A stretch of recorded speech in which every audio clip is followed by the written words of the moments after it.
All right, I have a Spires 17 key for you today. This was recorded during the Fortified Storming Inspiring Week, which is pretty heavily considered one of the top pushing weeks. It's definitely not the best, and I think that Inspired is a bit underrated, if I'm being honest with you. There are some things that we're just starting to notice with the higher keys that really makes Inspiring a little bit more difficult than is let on to be. So we'll go through that. I'll go through my normal Holy Paladin routine, stuff I did right, stuff I messed up on, and yada yada. But also, this key was recorded after the dungeon-wide nerfs to help tanks feel like they don't have to kite as much. So I'll be talking about that throughout the dungeon as well, since I think Spires has been notoriously known as a bit of a tank buster in regards to trash, so it'll be interesting to kind of go through this key on Fortified after the trash nerfs. And also, Storming is my enemy. I don't have much experience with Storming because last Storming week I didn't really push any keys or do much at all. So, yeah, I'm going to get hit by a lot of Storming here. I apologize in advance. But anyway, so well, let's just talk a little bit about the changes that were made to Spires. I don't have the list in front of me of all the individual changes, but I will say that even though some of the packs in here are still kind of scary, especially with the stealth mobs, most of them are pretty okay as long as you interrupt things and you're smart. It's really not that bad, especially on Fortified. I did not find that I had that much trouble with some of these packs. The only time I ever did was if a CC broke, or if we were not handling Inspired correctly, or if people just missed interrupts. And that's one of the reasons why I think Inspired is actually a little bit more difficult than people think, because on these higher keys where missing an interrupt will cost you basically a wipe, or maybe it may even just kill your key. Maybe not 17, probably higher near the 20s, but like when you're unable to CC the mobs that you normally are able to CC, it actually changes the game. And this is a perfect pack to show you.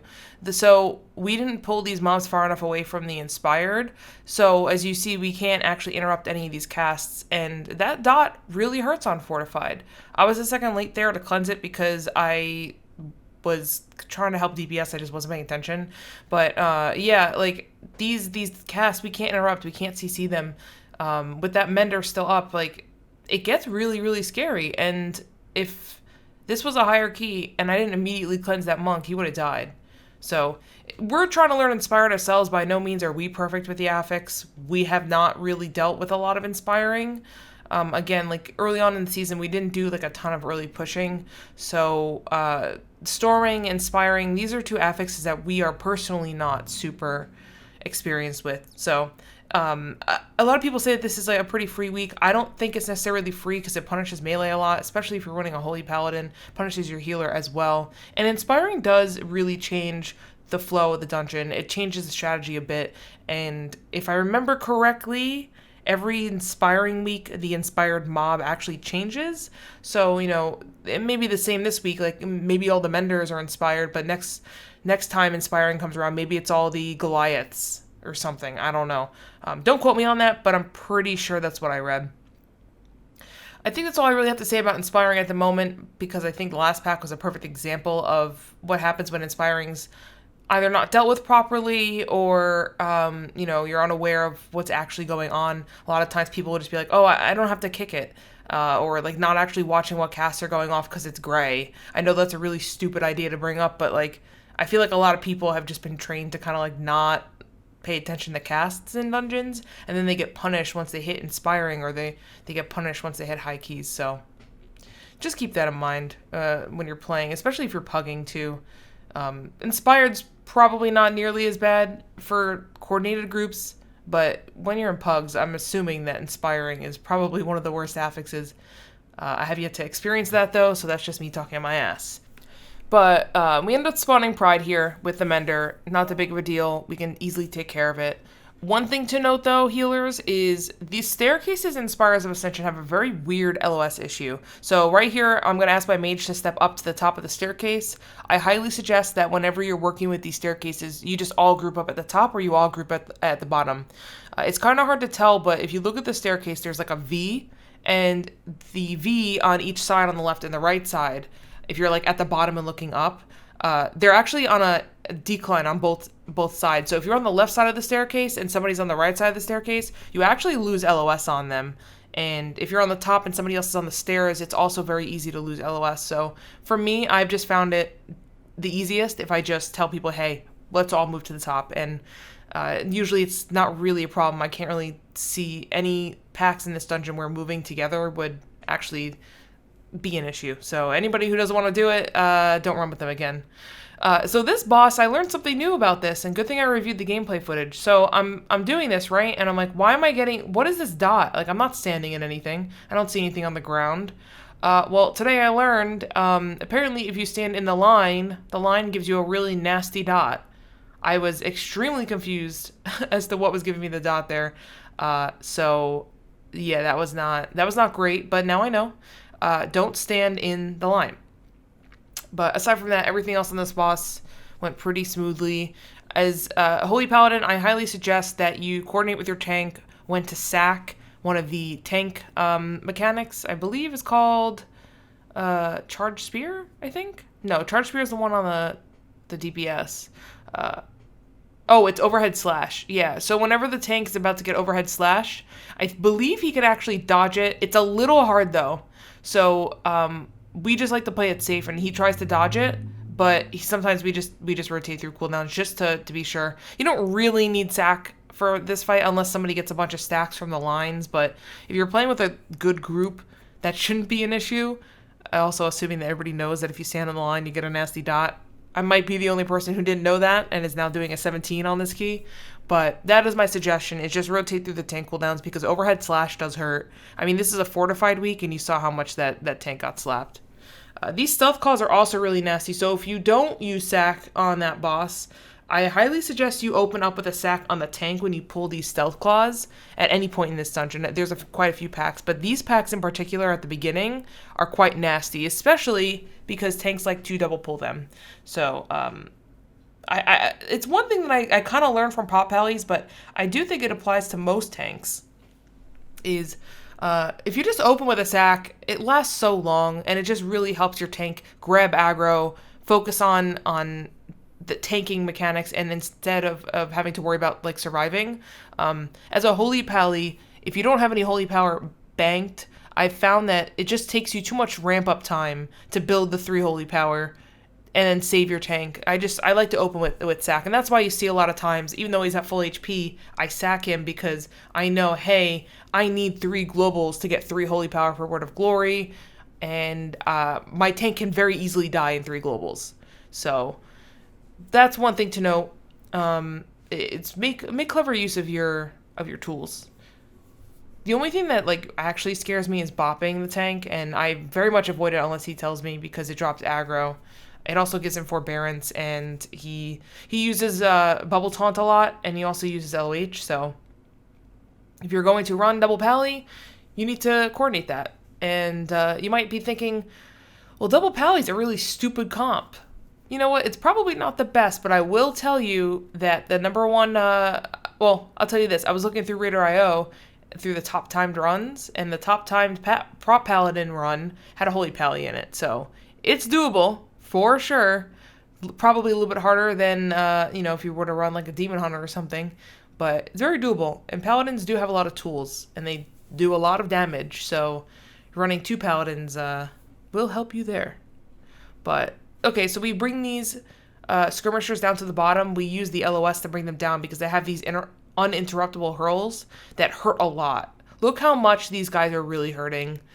It's actually kind of scary. So I ended up Divine Tolling here, which was a little bit of a fat finger, I'm not going to lie, but it was also a slight panic. I was thinking of doing Divine Toll because I saw the hurls go out, but I said, you know what?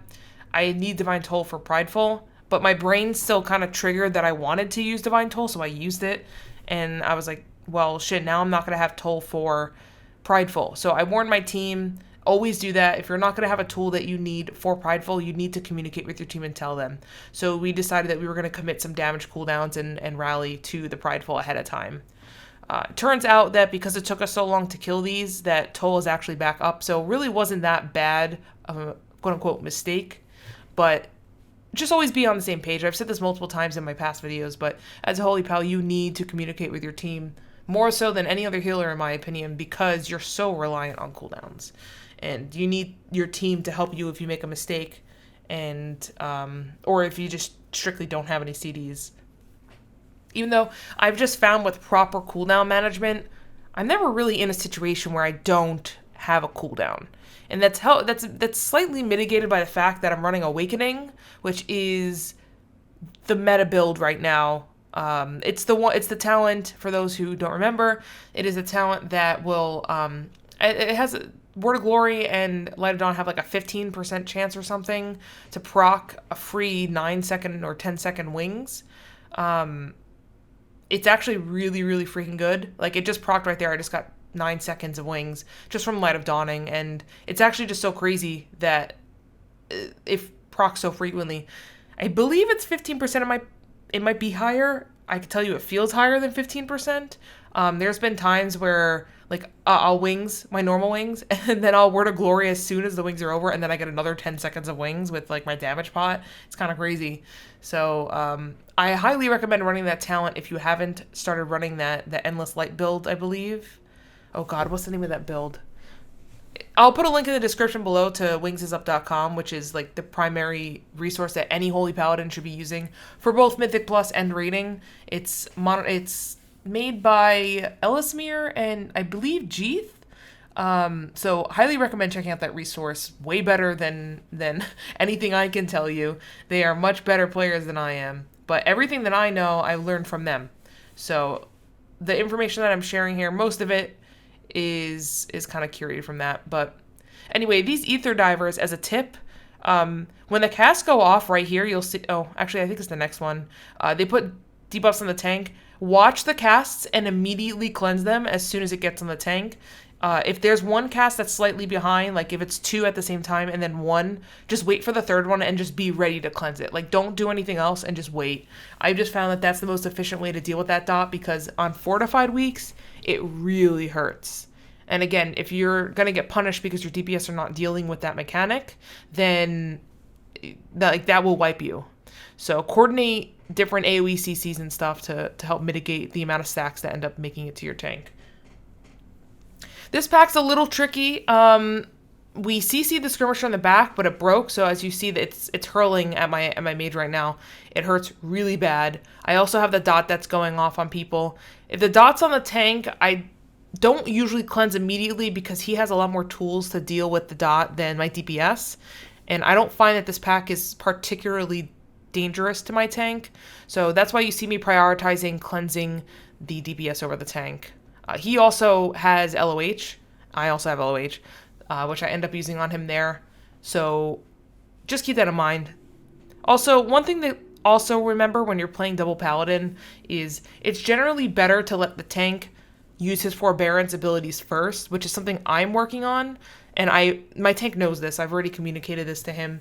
But the worst thing in the world is when he's planning ahead, hey, I'm going to bubble taunt this pack, but I use LOH on him beforehand, and he gets forbearance, then he can't do his rotation, and that screws everybody over. So generally, I only use, or at least I try to only use LOH on him if I see that his bubble's on cooldown, which it was, so I knew that I had a free LOH there. Did not have to worry about screwing up his rotation.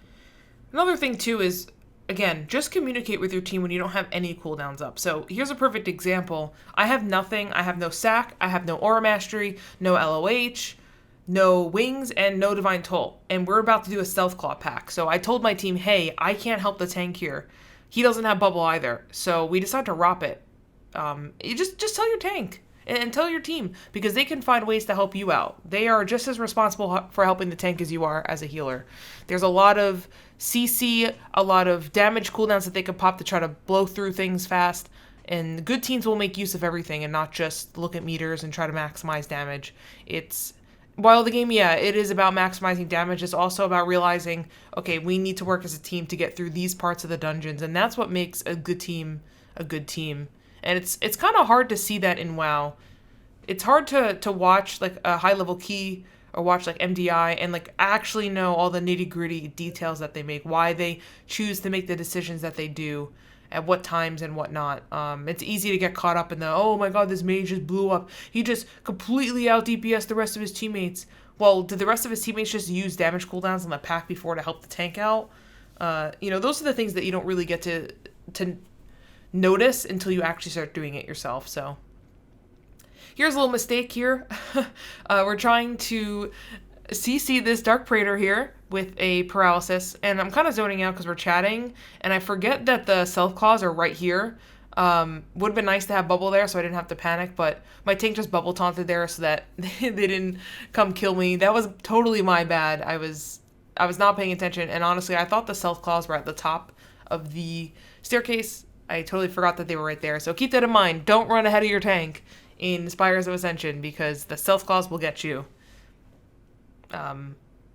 Yeah. So also another thing that I found helpful is whenever my tanks get stacks of bleeds, I usually let them know once they start getting to a point where, okay, they should probably pop a cooldown, maybe Kyrian pot it off, do whatever you need. And I mean, good tanks will know what stacks are out anyway, but it's just helpful. I found it very helpful to just be like, hey, you're at 2 stacks.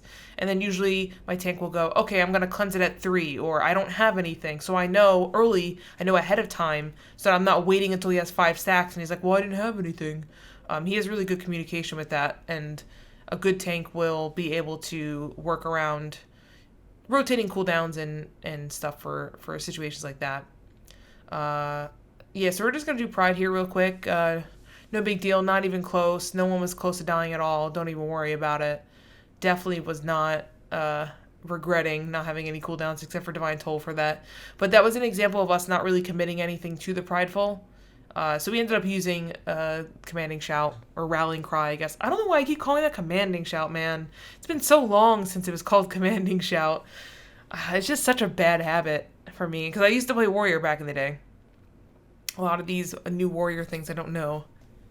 So these next 2 packs can get a little scary, but there are already mechanics that we've already dealt with at other points in the dungeon, so you kind of should know how to deal with them. Again, you want to cleanse that debuff as soon as you see the cast go off. The reason why I'm running down the stairs here is because we were trying to figure out if you can outrange or out-LOS the Goliath Smash, and it seems like, even though it was a little inconsistent, it seems like you kind of can. My Monk and my Mage did end up getting hit by the Goliath cast, but I didn't, even though I was kind of near them. And when I look through the replay, it looks like it's because it was going in a line, or I was like 1 step out of the range of it. So I have to do more testing and figure that out. I believe you can outrange it, and I believe that's what it was, but I don't know for sure. So definitely be careful with that if you decide to attempt that. But yeah, these next 2 packs, even though they are a little scary on Fortified, are nothing new. And these are not inspired, so it should be pretty simple. One thing to talk about here is Blinding Light and Hammer of Justice as a healer. So I like to run Blinding Light because it helps with interrupting things that can't actually be interrupted. If the mobs are able to be blinded, but they can't just be interrupted, Blinding Light's good because it's instant. You can use it as an actual interrupt, or you can use it on mobs that normally can't get interrupted. Hodge is great, but I also run with a Windwalker, another Paladin, and a Warrior. That's a lot of stuns. So I tend to just kind of let them do their thing. I'm sure we'll get to a key level where we need an extra stun for something, and then I'll be able to make more use of it, but I try not to screw up with their DRs. I let them do what they're doing, and if they ever need a Hodge on something, they just call it. As far as Blinding Light goes, like I said, I try to find groups of maybe like 2 or 3, maybe even 4 of casts that are going off that are uninterruptible. And I would use it in that scenario. Now, that won't work on inspired mobs, but it's good to know for the future. Another example of using Blinding Light pretty effectively is if you're doing a pug, right? And you just know that people are not going to be able to interrupt everything and people are not coordinated. Blinding Light's really helpful there. In Plaguefall, for example, the first few packs with the mushrooms, usually I Hodge the first storm, then I'll blind the second storm, and then by the time I'm done with that, Hodge will be back up. Or you can run short Hodge. That works too. I just choose not to because I have the extra stuns. But anyway, back to the Spires key. There are some inspired mobs in here. So we decide to poly one of them, I believe. Or paralyze one. And now we're just dealing with these 3 at once because it's kind of nasty. Between the Stealth Claw, the Dot from the Ether Diver, and the Squad Leader, it's kind of a lot to deal with at once. So I believe we actually CC 2 mobs. So maybe one isn't inspired. Next time my screen goes up, I'll be able to take a look, but Definitely make clever use of CC. It's criminally underrated in lower keys because people can get away without having to CC things, but this reminds me a lot of like Cataclysm, where you had to CC, otherwise you're not killing some of these packs. Yeah, so we polyed one and then we paralyzed the other one at the top of the stairs. Maybe one wasn't inspired then, I didn't see. And to be quite honest with you, this was a long key and I don't remember everything. So that's where we're at with that. Oh yeah, so the Pride's coming out, so we re-CC those mobs so that we don't have to deal with them until after the Pride, and then we'll use the Pride to nuke them down.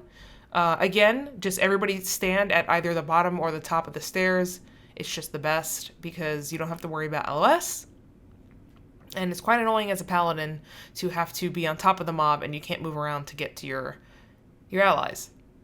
And it goes back to my number one thing that I've always been saying as a pally, which is you need to communicate with your team, even if it's as simple as like, hey, can you move over here? On Spiteful Necrotic Week, when we're doing Prides, I tell my team, I need you to get into a line so that my Light of Dawn will hit all of you right in front of me for full mastery. And they weren't happy about it, but they did it, and they helped me out.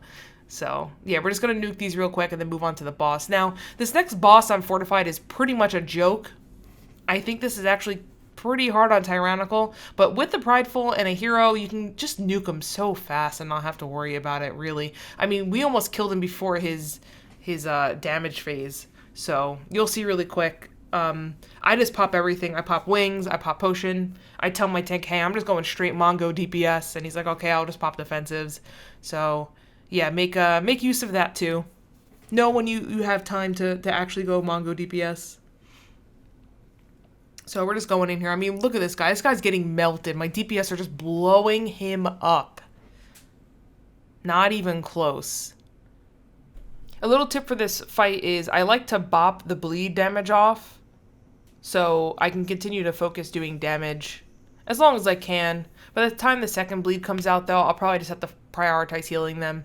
You could sack them, and to be quite honest, I should have told the tank to sack the next one, but I wouldn't use it as a holy pally. I would just have your tank do it if you're running with a prot, and if not, then just heal them through it. Because I find that sack is just so important for some of these fortified packs, especially in Spires. But our mage just blocks it off. It's not a big deal. A warrior's randomly going to get hit by a black orb right there. She's good, though. There's a lot of like random Shadowlands mechanics where like after you kill the boss or something, like the mechanics are still going off and they can still hurt you. Another prime example is at the end of Halls on the last boss when you finally beat it. It's like your tank might still have the bleed on it and you have to heal him through. But, hey, you know, if there's somebody on your team that's pissing you off, you could just let them die. Just be like, hey, you know, remember that time you pissed me off? And I was the healer and I had the ability to keep you up? Yeah.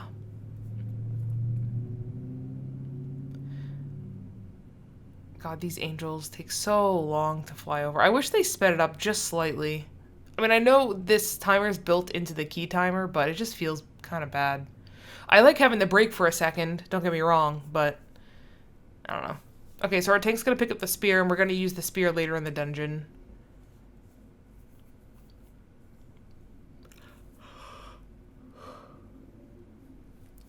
This Hellion is actually surprisingly difficult, not gonna lie. It does a lot of AoE damage, and I don't run Virtue. I know a lot of people really like Virtue. I don't really like it, but then again, I haven't really tried it too much. I'm just too afraid to lose Beacon on my main tank, who is a prop pally, who needs constant heals from me. So, maybe if I was running with a different tank that could be a little bit more solo, I'd run Virtue, but I also just don't really like the ability. It feels very clunky to me. Maybe I'd have to test it out more. But yeah, just, try to stay grouped. If you need to tell your team, hey, listen, group up at the top of the stairs, then do so. Because I get a lot of value out of my Light of Dawns here, which is very, very, very, very helpful. Every time you Light of Dawn, remember, you're having a chance to proc Awakening. Sometimes I'll just Word of Glory or Light of Dawn people, even though I don't necessarily need to try to, like, fish for a proc if I know the damage is coming and I don't have wings up. Watch all of the shit that's on the ground here because you have to deal with a lot of mechanics at once, and it actually takes a lot of healing.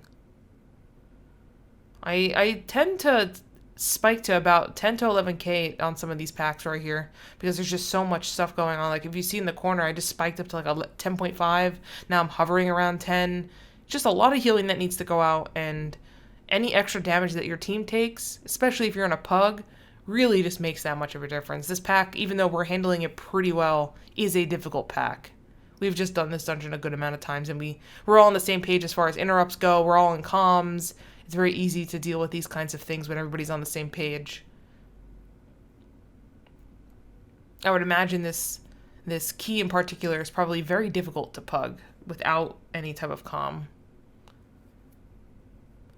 There is a skip here, so we're going to paralyze the warden on the right because he's inspired so he can get CC'd. Then we're going to ROP him away and then jump over this. Now, somehow I get knocked into combat here. I'm like, wait, how the hell did I get knocked into combat? I think it was a visual bug, but so I was like, okay, I guess I'll go die, and I ran over to like go aggro it, and my combat dropped. So I don't know what that was, but keep that in mind that you can actually do that, and if you do get knocked into combat and you're not getting targeted by a mob, well, first check, see if you're getting targeted. If you're not, then just give it a second to let it drop. So here, what we do is we let our tank grab all these Forceworn, and he LOSs them behind the pillar, and we don't do anything. I don't heal him, nothing. And he will get aggro, and then we'll all go over there and help him out, because he does have bubble, so like worst case scenario, he'll just bubble taunt and run back there. Our warrior somehow got like mongoed. It's okay. Sometimes it happens, but for the most part, this is a pretty okay pull. I got hit by storming way too many times, but yeah. Just gonna res the warrior real quick. That's a good little trick to save you some time. Even if you lose a couple people, I still think it's worth it on the timer, because you're just saving so much time having to like do it over there and more people dying. It may not seem like it, but that is the safer strategy. So for this boss, the way we handle it is everybody will stack on me with the arrows, or the tank. We'll kind of see what's going on. Usually it's me though. And then we will run and kite the boss. I think we do it pretty much the normal way, but like you'll see here, everybody runs to me, we'll drop it, we'll kite it, not worry about it. I always make sure that I have bubble up for this fight, because I'm going to be the one that soaks all of the orbs, and I'll show you because it's going to happen in maybe about a minute. But yeah, just make sure you take those blasts out so that you don't get double dots. On Tyrannical, that dot actually really hurts, and so we end up having to rotate sacks, commanding shouts, stuff like that. If you have a warrior or somebody who can reflect it, it's actually really, really big. So, you know, I have a Windwalker here who could diffuse magic it. Definitely not a joke of a dot. Definitely is very, very painful. And if you're under geared, it makes it a lot harder. For sure. Okay, so here's the intermission phase. I have a tip for you. If you're going to be the one soaking these, wait until like 2 orbs come out and then bubble, because your bubble will not last long enough to get all of the orbs. And as you see, my bubble will come off cooldown, or will end rather, right as I get that last orb. So wait for the first 2 orbs before you bubble, and then make sure that you use your horse there. If you don't have the horse there, you also will not get all of the orbs. I mean, it depends on where the orbs were placed, right? But like, I thought we placed them like pretty well. Maybe if they were closer, you'd have more time, but it's better to be safe than sorry. One of the problems that I have is I always bubble too early, and then I don't have it up, and then we have to soak maybe like 3 or even 4 of them without my immunity. On Tyrannical, we have to get 2 of those intermission phases, so actually my tank will bubble the second time. I will do damage the second time, and he will grab them all. And also, you really don't want to afford to miss any of those orbs because they hurt a lot on Tyrannical weeks. Make sure you cleanse that dot too. It does hurt. I end up sacking him there, and I don't really remember why I sacked him. I guess I wasn't paying attention to the boss HP, but sack would be very helpful on these next angels. So it's going to be, I think, a point where I say, hey, why did I sack? I wish I had it up. So we have a pretty strict plan that we follow to deal with these last 3 angel mobs. The first one, we're just going to damage cooldown and try to get through as fast as possible. That's the one that it's the one that gives you that debuff where you take increased magic damage. That one's really nasty, so we just try to get through that one as quickly as possible. The second one, we spear, so that it takes increased damage and doesn't really do anything. And then the third one, we hero, because we don't feel like we need it on the boss on a fortified week. Even sometimes on Tyrannical, it's kind of better to just get through these angels, because they're just so nasty, honestly. So just dodge the diminuendo, watch the stormings and stuff. Storming is actually like deceivingly hard on this platform. it may not seem like it because there's so much space, but like things can go wrong here. And if you get hit by one of these before the abyssal detonation, well, GG. But yeah, that's our plan for the Angels, and I think it's pretty solid. We haven't really had any problems with it. On Fortified, these Angels actually do... They're kind of hard. Respect them, please, because I would hate to wipe on this. We have wiped on the Angels before. Especially the one with the sword. That one is just so hard to dodge. I find that the mechanic is just impossible to see. Now, I play on a lower graphics setting because I game at 2K, so maybe it's just because my graphics are a little bit lower, but I've just always felt like, even the animation itself with the graphics higher, it's more visible, yeah, but please, Blizzard, come on. Why do I have to game on like a 7 or an 8 to be able to see mechanic? What about the people that are gaming at like 3 or 4? I mean, that's not super low. But yeah, here we spear this guy. Stop him from doing anything, just blow him up. We have the dot on us, so make use of any wings procs or anything. I just pop normal wings here because I want to get through it, and I know it'll be back up for the boss. And the last guy we are heroing, so... I mean, I'm not, like, super concerned about the last one. This one's kind of nasty because this one also gives you a dot, and I don't like it. And, I mean, this next boss is not really that bad. The only bad part about it is you have to deal with the stacks.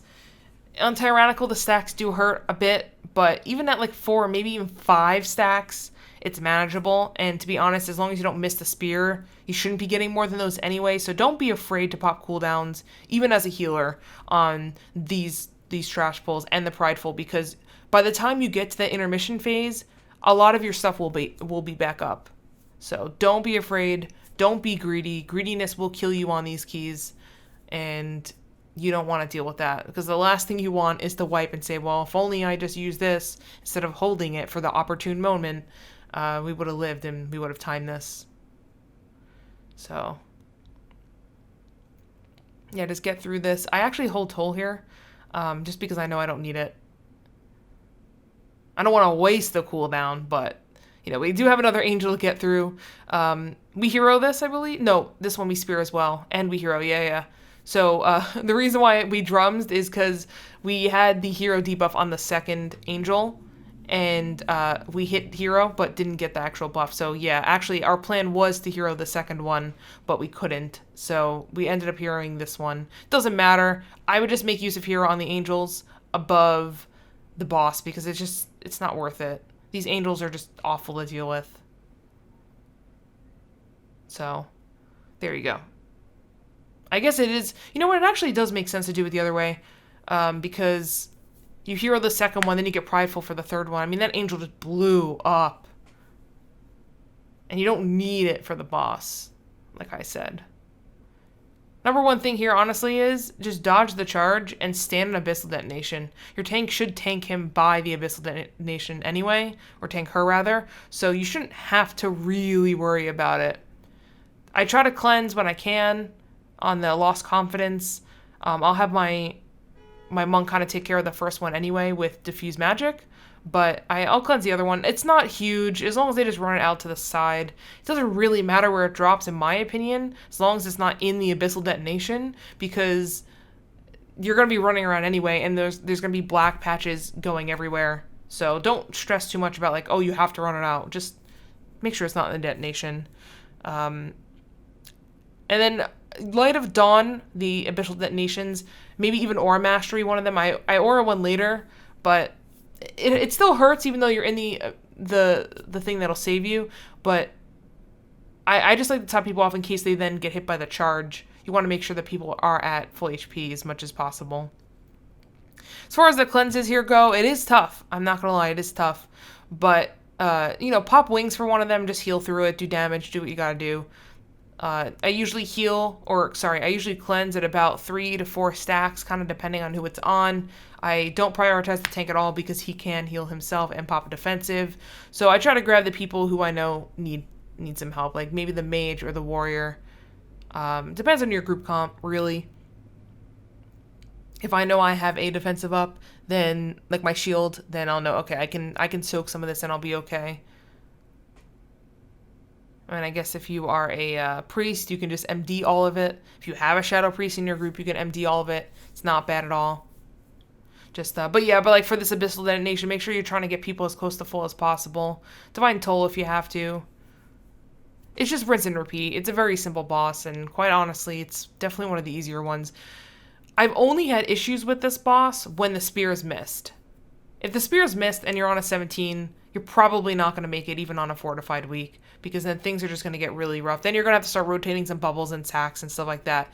I would assume if you bubble sack, you know, you got 2 people there that can live for about 8 seconds. You cleanse somebody else. You might be able to get through it once, depending on your group comp again, but why risk it? Just wait for her to move, throw the spear, never miss, and you're good. It's very, very easy. That's the trick. If you're having issues with the spear, you get in there, you wait for her to move, because then she won't move again for a few seconds, and then that's when you shoot. Very, very simple. And then, yeah, last phase right here. Let's just kill her. So overall, I haven't found that Spires is really all that difficult after these latest dungeon nerfs. It definitely does enable the tank to do a lot more damage. He wasn't running a damage legendary in this dungeon, but it's something that we're going to experiment more in the future, and it's definitely going to help people push more keys. With that, thank you guys for watching, and we'll see you next time.